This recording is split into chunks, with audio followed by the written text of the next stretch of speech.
right, horror fans, brace yourselves. We're digging up 20 weird, creepy, and downright jaw-dropping facts about the original Night of the Living Dead, the 1968 indie flick that didn't just launch the zombie genre. It tore up every rule book in horror. This wasn't your average monster movie.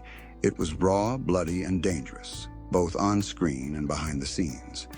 From real guts to legal disasters, accidental gore, and decisions that shaped pop culture for decades, this one's got it all. Join us as we go straight for the brain. And if you believe this is the greatest horror film ever made, hit that subscribe button now. Fact 20. They ate real organs on set. That infamous scene where zombies chow down on human remains. Yeah, those weren't props. The cast actually munched on real animal guts, mostly cow organs, from a local butcher. It was a budget move. Fake prosthetics were too expensive. Some actors nearly vomited on set. They even reused the same organs for multiple takes, meaning the meat had started to rot by day 3 or 4. The smell was overpowering, but in glorious black and white, the effect was perfect. Fact 19. It wasn't originally about zombies. The word zombie is never said once in Night of the Living Dead. These creatures were referred to as ghouls, more like reanimated cannibals. Romero took inspiration from I Am Legend, creating rules like the headshot, infection, and the slow shuffle. He created the genre accidentally. He wasn't trying to start a genre. He was just trying to make something terrifying. Fact 18. The budget was only $114,000. Most modern horror films spend more on craft services than Night of the Living Dead did on its entire production. The final budget was a shockingly low $114,000. Romero's team had to scrape every dollar together, even forming a company of 10 investors who chipped in $600 each. This ragtag team created a masterpiece that grossed over $30 million worldwide. That's proof that passion and grit can still beat Hollywood glitz. Fact 17. Dwayne Jones rewrote his own dialogue. Dwayne Jones, the first black lead in a mainstream horror film, brought intelligence and dignity to the role of Ben. The original script had Ben as a crude trucker. Jones, an educated stage actor, found the dialogue lacking and rewrote much of it. He made Ben calm, strategic, and commanding. Romero cast Jones simply because he gave the best audition, but Jones reshaped the character into the film's moral center. Do you remember the first time you saw a black lead in a major horror film? Share your thoughts on Ben's quiet authority. Fact 16. The ending was almost different. Originally, Ben was supposed to survive. But during the final rewrite, Romero gave the film a brutal gut punch. Ben emerges from the basement alive, only to be shot in the head by a redneck posse who mistake him for a ghoul. This was 1968, months after Martin Luther King Jr. had been assassinated. The image of a black man being shot and burned by a white mob hit like a hammer. It was a mirror. Fact 15. The film fell into the public domain by accident. Here's a real horror story. Romero barely made a dime from his influential film. Why? The distributor changed the title card from Night of the Flesh Eaters to Night of the Living Dead, but forgot to include a copyright notice. That simple, tragic mistake meant the film instantly fell into the public domain forever. Though the movie made millions, Romero and his team saw barely a fraction. If you could re-release one classic film and get the copyright, which one would it be? Fact 14. The house was scheduled for demolition. That creepy boarded-up farmhouse was a real house in Pennsylvania, and it was already set to be demolished. The production team smashed windows, knocked down doors, and boarded up every entry. They didn't have to fake the decay. It was already there. This gave the film a gritty, lived-in realism you don't see in most horror sets. Fact 13. The blood was chocolate syrup. Want to make blood on a budget? Use Bosco. Since the film was black and white, they didn't need red. They needed something dark, thick, and convincing. Enter chocolate syrup. It looked disturbingly real, especially during the trowel scene. Actors got drenched, and ants invaded the set. Do you think the chocolate syrup blood looked more convincing in black and white than modern red fake blood? Let us know. Fact 12. Most of the zombies were locals. Romero didn't have a budget for hundreds of extras. He turned to friends, neighbors, and volunteers. All they had to do was show up in old clothes, shuffle toward the camera, and look hungry. That's what made it effective. These weren't Hollywood monsters. They were regular people, your mailman, your teacher, all coming to eat you. Fact 11. The film was inspired by a beer commercial.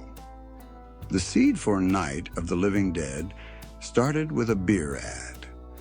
George Romero was working on a commercial for Iron City Beer, and he joked, "What if something weird crawled out of the ground?" From that offhand remark grew the idea of reanimated corpses and civilization collapsing. Fact 10. It was banned in parts of Europe. The film was so graphic, so unrelenting, and so bleak that it was outright banned or heavily censored in multiple parts of Europe.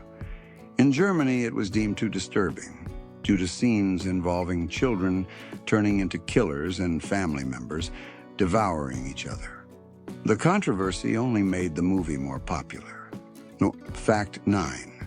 Judith O'Dea was traumatized by the shoot. Judith O'Dea, who played Barbara, was a theater actress, not a hardened Hollywood star. She was truly shaken by the freezing nights, the endless takes, and the emotional breakdown her character endured. In several scenes, like when Barbara silently rocks back and forth in shock, she wasn't even acting. She was emotionally wrecked. Fact 8, it premiered in a theater, known for smut films. A film that changed cinema history debuted at the Fulton Theater in Pittsburgh, a venue better known for late-night risque films and grindhouse double features. The audience was rowdy and totally into it. The unlikely premiere location added to the legend. This was dirty, dangerous indie filmmaking. Fact 7. The little girl actually stabbed her mom. That unforgettable scene where little Karen kills her mother in the basement with a trowel. The 11-year-old daughter of the producer, Kira Shawn, did the stabbing motions herself. The trowel was retractable, but the slow, deliberate movements were real. The result? One of the most chilling murder scenes in horror history. Fact 6. The news anchors were real reporters. To sell the horror, Romero used real Pittsburgh TV and radio reporters as the newscasters in the film. Their serious, familiar tones grounded the chaos in reality. This blurred the line between screen and reality, making the horror feel unshakably authentic. Fact 5. The movie was blamed for corrupting youth. When the film hit theaters, there was no MPAA rating system yet. It screened at matinees, attended by families and young kids expecting a fun monster flick. What they got? Flesh-eating ghouls and child-on-parent murder. Famous critic Roger Ebert wrote a scathing review. This backlash helped push for the creation of the modern film rating system. Were you one of the kids who was secretly dragged out of the theater by your parents, or did you sit through the shock? Fact 4. Romero used stock footage for budget filler. With barely enough money, Romero used stock footage. Clips of tanks, fires, and crowd shots were pulled from public archives and spliced into the film. This gave Night of the Living Dead the illusion of a massive nationwide crisis, blending seamlessly with the terror of the farmhouse. Fact 3. It sparked the entire zombie genre. Before this film, Zombie meant something very different.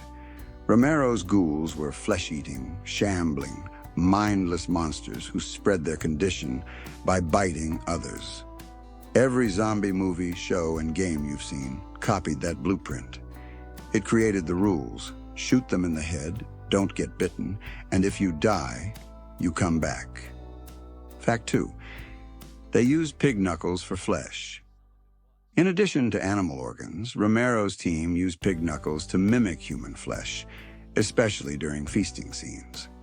Those knuckles were slimy, smelly, and came with an odor that got worse the longer they sat under hot lights.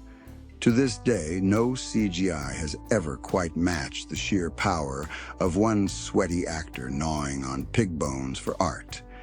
Fact 1. It was selected for the National Film Registry. Despite the low budget, the ban overseas, and the lost copyright, Night of the Living Dead was selected for preservation by the Library of Congress. In 1999, it was officially added to the National Film Registry for being culturally, historically, or aesthetically significant. That puts it in the same class as Citizen Kane and Casablanca. So, there you have it. 20 disturbing, disgusting, and downright legendary facts about Night of the Living Dead. It wasn't just a horror movie. It was a game changer. A film that built a genre from the bones up, all with nothing but chocolate syrup, pig knuckles, and pure creativity.